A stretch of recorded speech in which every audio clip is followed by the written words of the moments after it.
Hello friends, welcome to Sindhi Rasoi. दोस्तों, सिंधी रसोई में आप सभी का बहुत बहुत स्वागत है। आज मैं आपके लिए लेके आई हूँ बहुत ही ज़्यादा टेस्टी और यमी मावा केक की रेसिपी। और ख़ास बात ये है इस केक की कि आज हम केक को बनाएंगे बिना अंडे का।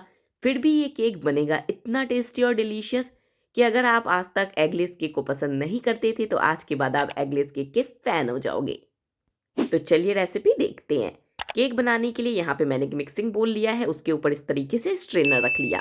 अब इसमें मैंने डाला 115 ग्राम पाउडर शुगर। चीनी को पीसते टाइम उसके साथ ही मैंने 5 से 6 छोटी इलायची भी पीस ली थी। अब इसे अच्छे से छान लूंगी। ये जो इलायची के रेशे निकले हैं इसे हम फेंक देंगे। अब मैं इसमें डालूंगी 90 ग्राम बटर। सारी चीज़ें हमने रूम टेम्परेचर की यूज़ करनी है और सारी चीज़ें प्रॉपरली वेट मशीन से मेज़र करके ही लेनी है, तभी हमारा केक परफेक्ट टेक्सचर का बनेगा। अब इन दोनों चीज़ों को अच्छे से इलेक्ट्रिक बीटर से हम 2-3 मिनट के लिए बीट करेंगे। अगर आपके पास ये इलेक्ट्रिक बीटर ना हो तो आप इस तरीके का जो हैंड विस्कर आता है ना, इससे 10 से 15 मिनट तक एक ही डायरेक्शन में बीट करना, तो भी आपका काम हो जाएगा। बिल्कुल लो स्पीड पे मैं इसे 1 से 2 मिनट के लिए पहले बीट करूँगी, ताकि ये पहले अच्छे से स्मूथ और सॉफ्ट हो सके। दोस्तों, ये जो मैं इलेक्ट्रिक बीटर यूज़ कर रही हूँ ये मॉफे रिचार्ड का है और 350 वॉट का है। तो आप भी जो बीटर यूज़ करो वो 300 वॉट से ऊपर का होना चाहिए, तभी आपकी जो बीटिंग है ना वो प्रॉपरली होगी। ये देखो, 2 मिनट के बाद आप देख सकते हो बटर और शुगर आपस में अच्छे से मिक्स हो गया है और ये बहुत ही बढ़िया क्रीमी हो गया है। अब मैं इसे और 1 से 2 मिनट के लिए बीट करूँगी ताकि ये फ्लफ़ी हो जाए। 2 मिनट और बीट करने के बाद आप देख सकते हो बटर और शुगर, यहाँ पे जो क्रीम हुए ये बहुत ही ज़्यादा फ्लफ़ी और वाइट हो चुके हैं। तो अब हम ड्राई इंग्रेडिएंट्स मिक्स करेंगे। यहाँ पे मैंने ले लिया 160 ग्राम मैदा। इसमें डालूँगी half TSP plus 1/4 TSP baking powder. और बेकिंग पाउडर या बेकिंग सोडा जो हम यूज़ करेंगे उसे बिल्कुल लेवल से भर के लेना है, मतलब चम्मच में ऊंचा नहीं भरना है। 1/4 टीएसपी मैंने यहाँ पे बेकिंग सोडा का डाल दिया। वापस से मैंने बटर और शुगर वाला जो मिक्स था वो ले लिया और उसमें ये ड्राई इंग्रेडिएंट्स को छान के डाल दिया। अब इन सभी चीज़ों को हैंड विस्कर से अच्छे से हमें मिला लेना है। आप हैंड विस्कर या फिर स्पैचुला का यूज़ करना, लेकिन अब हम इलेक्ट्रिक बीटर का यूज़ बिल्कुल भी नहीं करेंगे। अब मैं इसमें डाल रही हूँ 3 टेबल स्पून फ्रेश दही। साथ ही डालूंगी हाफ कप केसर वाला दूध। अगर आप केसर वाला दूध नहीं यूज़ करना चाहते तो आप नॉर्मल सादा दूध भी यूज़ कर सकते हो। फिर यहाँ पे आप कुछ केसर की स्ट्रैंड्स डाल देना, तो भी केक में बढ़िया टेस्ट आएगा। इन सारी चीज़ों को अच्छे से हैंड विस्कर से मिला लूँगी। जैसा कि मैंने बताया, हैंड विस्कर ना हो तो आप स्पैचुला से भी मिला सकते हो। इसे हम तब तक मिलाएंगे जब तक कि हमें ये बिल्कुल स्मूथ नज़र नहीं आ जाता। इसमें तकरीबन 1 से 1.5 मिनट का समय लगेगा। बहुत ज़्यादा देर के लिए मिक्स करने की ज़रूरत बिल्कुल भी नहीं है। थोड़ा सा यहाँ पे हमने प्रेशर लगेगा क्योंकि बैटर काफ़ी थिक है, लेकिन हम इसमें और दूध ऐड नहीं करेंगे। ये देखो, बैटर काफ़ी बढ़िया स्मूथ हो चुका है। तो अब मैं इसमें डालूंगी 60 ग्राम फ्रेश खोआ।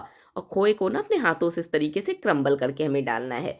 इसे ग्रेट करके या इसको पीस के इसका पेस्ट बना के इसे ऐड बिल्कुल भी नहीं करना है। जब केक में बीच बीच में खोए के चंक्स आएंगे तो आप देखना केक का टेस्ट कितना ज़्यादा बढ़ जाएगा। 1 मिनट तक मैंने इसे भी अच्छे से मिला लिया। अब यहाँ पे मैंने बन टिन लिया है, इसे अच्छे से बटर से ग्रीस करा।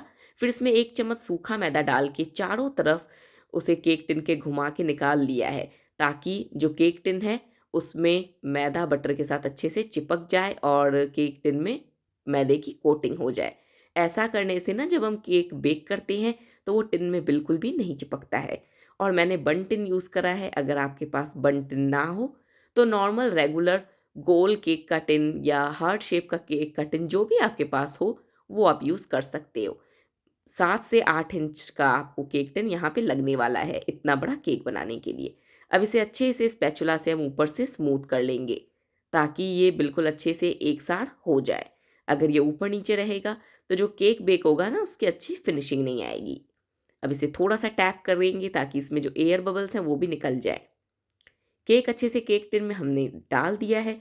अब हम इसे करेंगे बेक। तो मैं केक को माइक्रोवेव में बेक करने वाली हूँ, लेकिन अगर आपके पास माइक्रोवेव नहीं है तो कढ़ाई में कैसे बेक करना है वो भी मैं आपको बता देती हूँ। उसके लिए आपको कढ़ाई लेनी है और केक का बैटर बनाने से पहले, मतलब जैसे आप केक का बैटर बनाना स्टार्ट करोगे ना, उस टाइम पे ही आपने कढ़ाई को हाई फ्लेम पे ढक करके गर्म होने के लिए छोड़ देना है। और जब केक का बैटर रेडी हो जाए तो इस तरीके से कढ़ाई में एक स्टैंड रख देना और फिर इसके ऊपर केक टिन रखना और इसे बढ़िया से कवर करके ऊपर से कुछ वेट रख देना और गैस की फ्लेम बिल्कुल लो करके 30 मिनट्स के लिए इसे बेक होने के लिए छोड़ देना। मैं आज केक को माइक्रोवेव में बेक करने वाली हूँ, तो मैंने माइक्रोवेव को प्री हीट कर लिया है 180 डिग्री पे। अब उसमें केक टिन डालूंगी और उसे 30 मिनट्स के लिए कन्वेक्शन मोड पे 180 डिग्री पे बेक करूंगी। आप माइक्रोवेव, कढ़ाई या फिर अवन, जो भी आपके पास हो तीनों में से, उसमें केक को बेक कर सकते हो, रिजल्ट सेम मिलेगा। मेरा केक माइक्रोवेव में बेक हो चुका है और 1 घंटा मैंने इसे ठंडा होने के लिए भी छोड़ दिया था। केक ठंडा भी हो गया है, तो अब इसके चारों तरफ इस तरीके से मैं नाइफ रन कर रही हूँ ताकि जो केक है ना, वो टिन को आसानी से छोड़ दे। अब इस तरीके से मैंने इसे उल्टा किया और अब आप देखो कितना बढ़िया यहाँ पे हमारा केक बेक हुआ है। टच करने पे ये केक इतना सॉफ्ट है कि आपको यकीन ही नहीं होगा कि ये एगलेस है। बहुत ही ज़्यादा सॉफ्ट और जालीदार केक बना है। अब हम इसकी ग्लेजिंग बनाएंगे। तो यहाँ पे मैंने एक बोल लिया है, इसमें डाला 25 ग्राम खोआ, 25 ग्राम बटर, साथ ही डालूंगी हाफ कप आइसिंग शुगर। इसी के साथ डाला 1/4 टीएसपी मावा इसेंस, 1 टीबीएसपी मिल्क मेड यानी कि कंडेंस मिल्क। इन सबको अच्छे से 1 मिनट तक इलेक्ट्रिक बीटर से बीट करूंगी ताकि ये अच्छे से पेल हो जाए, यानी कि सॉफ्ट हो जाए। स्पीड हमने बिल्कुल लो रखनी है।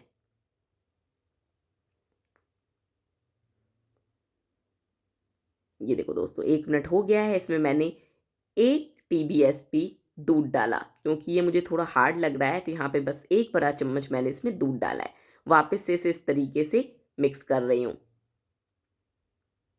ये देखो, अब आप देख सकते हो ग्लेजिंग कितनी स्मूथ हो चुकी है। तो इसे मैं भर लूँगी पाइपिंग बैग में और फिर केक की ग्लेजिंग करूँगी। ये देखो, यहाँ पे मैंने केक ले लिया है और केक को ना इस तरीके से जाली पे रखना है ताकि जो आपकी ग्लेजिंग नीचे की ओर गिरे वो केक पे ना लगे। इस तरीके से अच्छे से मैं केक को डेकोरेट करूँगी। अगर आप केक पे ग्लेजिंग नहीं करना चाहते हो तो फिर जब आप केक के बैटर को केक टिन में डालोगे तो ऊपर से बारीक कटे बादाम, पिस्ते और केसर के कुछ स्ट्रैंड्स डाल देना। फिर केक को बेक करना, तो भी आपका केक बहुत ही ज़्यादा यमी लगेगा। तो ग्लेजिंग टोटली ऑप्शनल है, ये आपके ऊपर डिपेंड करता है आप इसे करना चाहते हो या नहीं। बट हाँ, इससे टेस्ट तो अच्छा आता है। काफ़ी सिंपल तरीके से मैंने इसे डेकोरेट किया है। कोई मेहनत नहीं है, ना ही आपको कोई नोज़ल लगने वाला है। बस एक पाइपिंग बैग लेना और अच्छे से इस तरीके से आप ग्लेजिंग कर लेना। तैयार केक को गार्निश कर रही हूँ बारीक कटे पिस्ते से। मैं आपको केक की एक स्लाइस काट के भी दिखाऊंगी कि केक अंदर से कितना ज़्यादा सॉफ्ट, मॉइस्ट और जालीदार बना है। सिर्फ आधे घंटे में ये केक बेक हो जाता है और खाने में इतना ज़्यादा टेस्टी और यमी लगता है कि आप एक बार इस केक को खाओगे तो बार बार बनाओगे। अब दोस्तों, मैं आपको अंदर से केक का टेक्सचर दिखा रही हूँ कि केक कितना ज़्यादा सॉफ्ट और जालीदार बना है। ये देखो, काटने से ही आपको समझ में आ रहा होगा कि केक कितना ज़्यादा सॉफ्ट है, वो भी एगलेस केक।